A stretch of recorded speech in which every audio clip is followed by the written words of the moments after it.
اعوذ باللہ السمیع العلیم من الشیطان الرجیم من حمزہ ونفخہ ونفثہ۔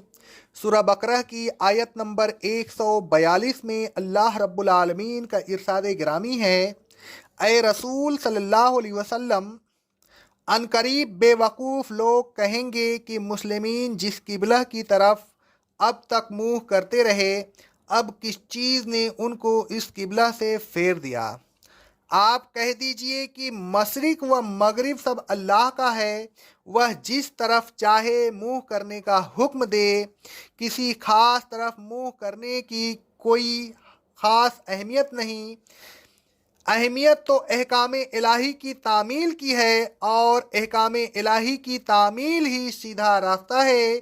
سیدھا راستہ ہر ایک کو نہیں ملتا، اللہ جس کو چاہتا ہے سیدھا راستہ کی ہدایت دیتا ہے۔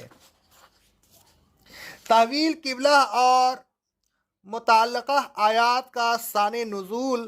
حضرت برا رضی اللہ تعالی عنہ فرماتے ہیں، صحیح بخاری اور صحیح مسلم کی حدیث ہے، رسول اللہ صلی اللہ علیہ وسلم جب شروع مدینہ تشریف لائے تو آپ انصار میں اپنی ننیحال میں اترے۔ پھر آپ 16-17 مہینہ تک بیت المقدس کی طرف منہ کر کے نماز پڑھتے رہے، لیکن آپ کی خواہش یہ تھی کہ قبلہ کعبہ کی طرف ہو جائے۔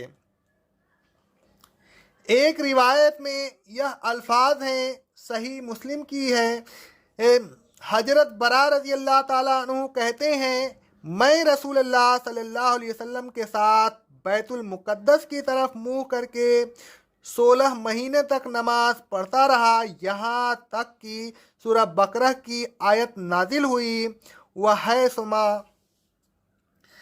کُنتُم فَوَلُّوا وُجُوہَکُمْ شَطْرَہُ، جہاں کہیں تم ہو اپنے منہ مسجد حرام کی طرف کر لیا کرو۔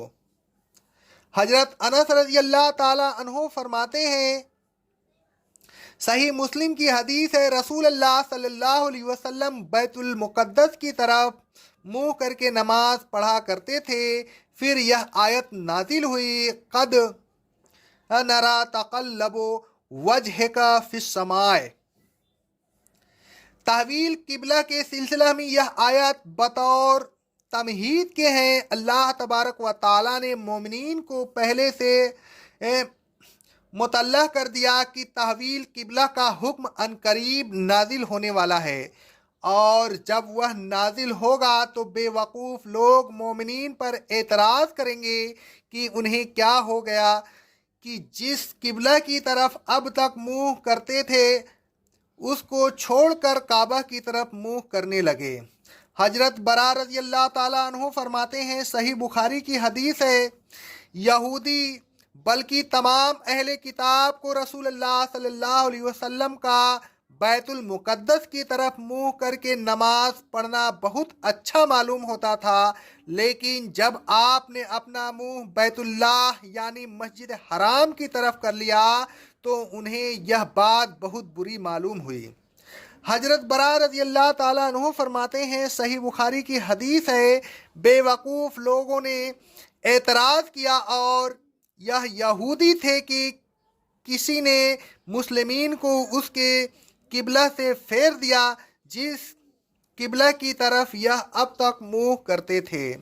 الغرض آیت زیر تفسیر میں اللہ تبارک و تعالیٰ نے مومنین کو پہلے سے منتبہ کر دیا کہ تحویل قبلہ پر اعتراض ہوں گے، ان سے گھبرا نہ جانا، بلکہ استقامت سے اللہ تعالیٰ کے احکام پر چلتے رہنا۔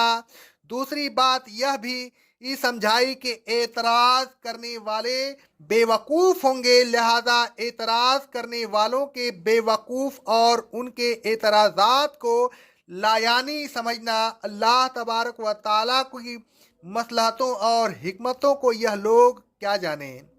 پھر فرمایا کہ جب یہ لوگ اعتراض کریں تو ان سے کہہ دینا کہ مشرق و مغرب سب اللہ تعالیٰ کا ہے، وہ جس طرف چاہے منہ کرنے کا حکم دے دے۔